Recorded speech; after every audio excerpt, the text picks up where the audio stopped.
Hello at welcome ulit sa Kusina ni Mrs. O. And for today, we'll just be cooking something simple and quick. Pasta.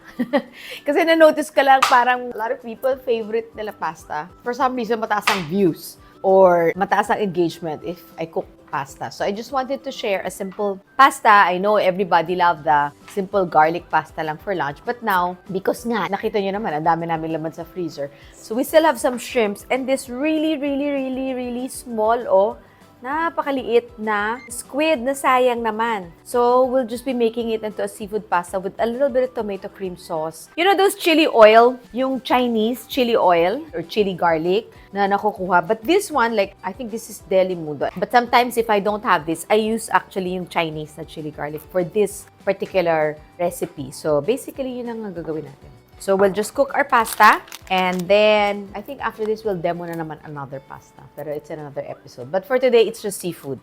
So, let's go. I will be cooking all of it. But, when I make the sauce later, syempre, hindi ko lahat gagamitin yung pasta because we will make another recipe pa. No? So, just follow the instructions. You may or you may not put salt if you wish. Wala ko lang ng konting salt. With this, kasi nga, nag-aaro tayo ng refrigerator natin, meron pa tayong tirang basil na leaves. So, I'll be using that later on. Ito siya. Sayang, baka mabulok. Basically, yung mga natitira namin, I don't know why, but when they sell herbs, it really comes in a big package. And then when you really read recipe books or when you try to cook, you don't use a lot of it. So, what we do is we just chop it all up. And we just put it in our jar. And so, meron itong tarragon, may oregano, may sage, may rosemary. So, yan. So, ito, yung matitira ko dito, i-add lang namin dito. So, basically, it's our Italian seasoning. Na minsan, iba-iba yung lasa kasi nga, depending on the herb. But, you know, it works well. So, but I'm gonna be using this because this is fresh. Also, gagamitin ko lang to. So, I will serve it mamaya buo-buo. So, here, I'm just gonna put some oil. At chili oil. And we're gonna put some sugar later on. Yan. So if you are going to use the parang Chinese style na chili garlic, you add it at this point. Let's see. I just wanna make sure na hindi ito mag-stick together. So I'm gonna add my garlic. A lot of garlic. Basta for pasta, I don't know why, I need a lot of garlic. White onions. At this point, I'm gonna add a little bit of our chicken cube. Very little. Tira mo yung natira. From last pa yan. Oh, yan. Andiyan na siya. Sayang. Hindi naman siya nabubulok eh. Nothing goes to waste. Sayang naman. Lalo na ngayon, ang taas-taas ng bilihin, di ba? So this one, before I add the seafood, I just want to make sure na cook through na muna ang ating onions. Yan. This is our seafood. Sayang, squid. If I had frozen clams, because normally I have, I would even add it. Kasi nga, it's seafood. So that's what we're trying to mimic. So here, I'm going to just put more leaves because I'm not even gonna chop it up. I'm gonna add it as is later on. Para mas mabango siya, I'm not gonna cut it all up because if it's freshly cut, mas mabango siya. So that's what I'm gonna do later on. I don't know if I shared it with you. If you're using dried herbs, you add it now. Okay, it's dried. So parang you're waking up the drying process para mas bumango. But if you're using fresh, which is what we're using today, which is fresh basil, i-add natin siya sa dulo. So here, I'm just gonna add pepper. There. Huwag tayo matakot sa pepper. And then some salt kasi nga, konti lang naman yung buyon. Yeah. Yung chicken cubes. Ating baby squid. And then, at this point, natira pa tayong tomato sauce. This is not tomato sauce, it's actually crushed tomatoes. So, it's going to be a very, yung hindi siya red na sauce, yung matamlay na red, yan yung magiging pasta natin. So, wag natin expect na parang bright red siya because we're just adding fresh tomatoes. So, basically, it's parang to break the pagka-monotonous ng seafood. So, that's why we want that tomato. So, yan, yun yung logic nun. At saka pangalawa, lang naman mabulok siya sa refrigerator.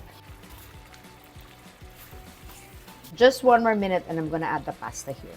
So if you notice, yeah, hindi siya red na red. I'm not even gonna add tomato paste because I really want it parang fresh. Then I'm gonna add some cream later on once the pasta's there.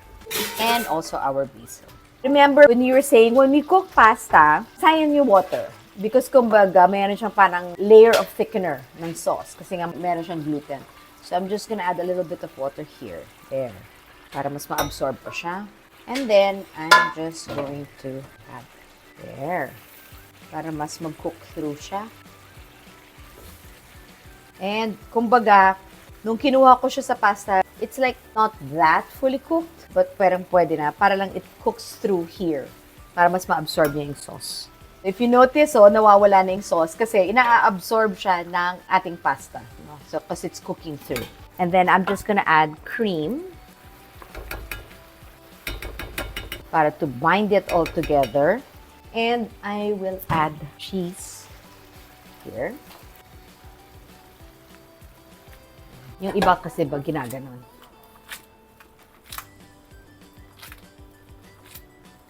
Para mas gumaganda yung texture. Hindi ko alam paano i-describe kung bakit natin ginagawa yun. Besides, it looks impressive, right? But I think a lot of people do it just to wake up the pasta a bit.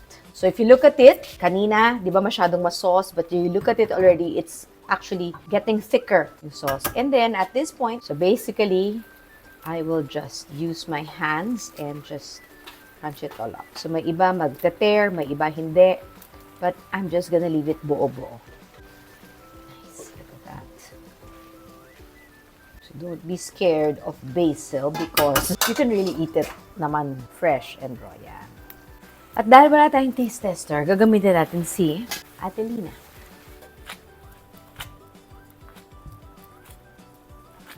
Yeah. Oh, and since we are Pinoy, let me just add just a teaspoon of sugar. It's just a teaspoon. Why am I doing it? Because it was spicy. So we want it to give it that balance, no? Nice. Okay, let's plate it. There you go. Ganda.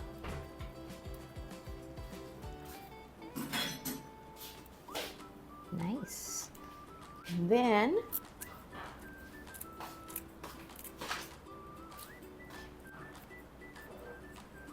some.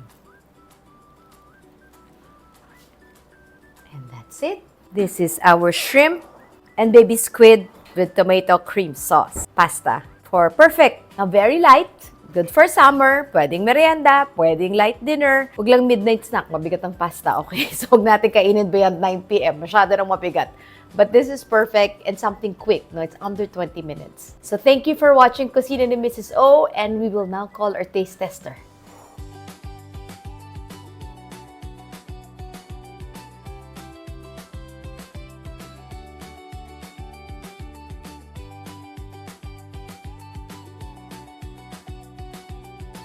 Okay, sige, try mo. Dali mo. Ayan naman. Masarap, ma'am. Lasang-lasa mo yung medyo maanghang. Tapos yung seafood. Masarap po, ma'am. Delicious. Thank you for watching Kusina ni Mrs. O. Masarap And see naman, you ma'am. soon.